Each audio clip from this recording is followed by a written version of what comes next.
आज मैं उन माँओं से कुछ कहना चाहूँगा।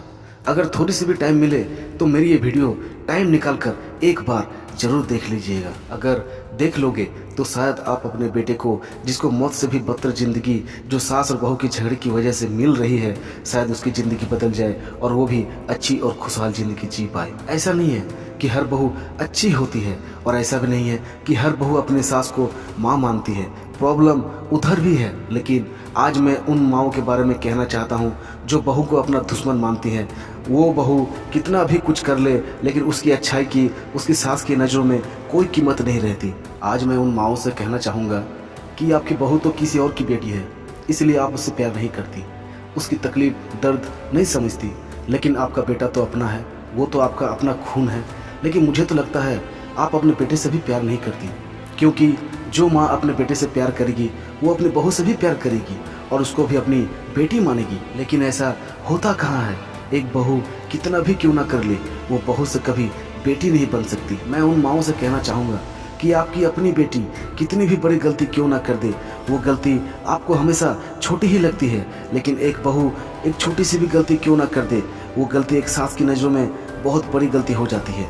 अगर वो आपकी बेटी है तो आपकी बहू भी तो किसी की बेटी होगी।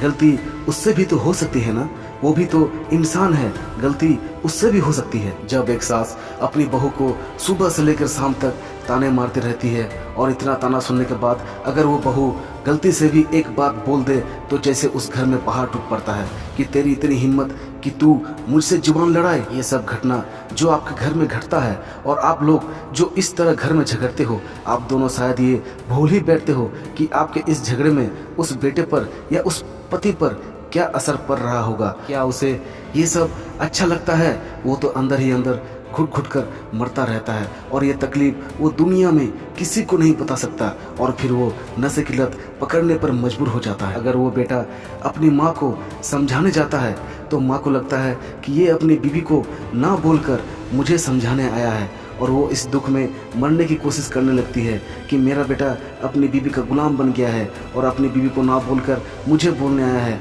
अपनी बीवी को कुछ नहीं बोलता है, भगवान मैं जीना नहीं चाहती, मैं मर जाना चाहती हूँ। फिर जब वो अपनी बीवी को कुछ समझाना चाहता है तो उसकी बीवी कहती है कि आप भी मेरी ही गलती देख रहे हैं, अपनी माँ की गलती क्यों देखेंगे? वो तो आपकी माँ है, मैं तो पराई हूँ, इसीलिए आप भी मुझे को कसूरवार समझते हो। इतना सब कुछ सुनने से अच्छा तो मैं मर जाती तो अच्छा होता। अब आप लोग खुद सोचो, वो बेटा कितना मजबूर, कितना डरा हुआ और कितना सहमा हुआ रहता है और कितनी तकलीफ में रहता है। आप एक बार उस बेटे की तरफ सोच कर देखिए। अगर वो माँ को कुछ कहने जाता है तो माँ सुसाइड कर लेगी और अगर पत्नी को कुछ कहने जाता है तो पत्नी सुसाइड कर लेगी।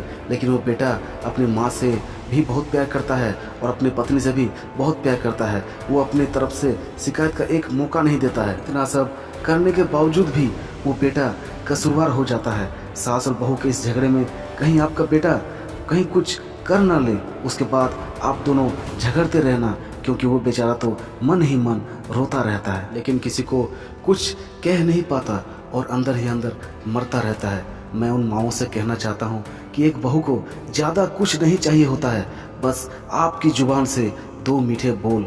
आप एक बार अपनी बहू को अपनी बेटी बनाकर देखिए, आपको 100 गुना ज़्यादा प्यार और इज्जत आपको अपनी बहू की तरफ से मिलेगी। और मैं आप सभी को बता दूं कि जिस घर में सास और बहू, माँ और बेटी बनकर रहती है ना, वो घर स्वर्ग से कम नहीं होता।